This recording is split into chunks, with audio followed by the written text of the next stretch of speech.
అసలు లోకాలకన్నిటికీ ఉపద్రవాలు రావడానికి కారణం అంతా ఎక్కడుందంటే అర్థం పర్థం లేకుండా టీవీ సీరియళ్లలో వేళాపాళ లేకుండా దీపాలు పెట్టే వేళ లేదు, ప్రదోష వేళ లేదు. సాయంకాలం అయ్యేటప్పటికీ పెద్ద రచయితలమని చెప్పి వీళ్ళు బయలుదేరి అక్కర్లేని మాటలు చెప్పించడం, మంగళసూత్రాల మీద చేతులు వేయించడం, కోట్ల మంది దాన్ని చూడడం. ఏది మంగళప్రదమైందో, దేన్ని మంగళప్రదంగా చూపించాలో దాని విషయంలో పరాకు జాగరూకత అవసరం.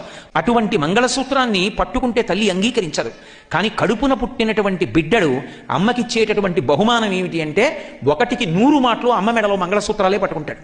అమ్మ వాడికి పాలిస్తుంటే వాడు అమ్మ మెడలో మంగళసూత్రాలు పట్టుకుంటాడు. అమ్మ ఎవ్వరినీ అంగీకరించదు. కానీ కడుపున పుట్టిన బిడ్డ కష్టపడి జననం ఇచ్చింది, వాడికి పాలిస్తోంది, వాడు మంగళసూత్రం పట్టుకుని ఆడుతున్నాడు. అయినా వాడి వేలు కూడా చెనకదు. పూల పొట్లం విప్పినట్టు జాగ్రత్తగా వేళ్లు విప్పి ఆ చేతిని ముద్దు పెట్టుకుని మంగళసూత్రాలు వాడికి దొరకకుండా లోపలికి వేసేసుకుంటుంది తప్ప తన మంగళసూత్రం పట్టుకున్నాడని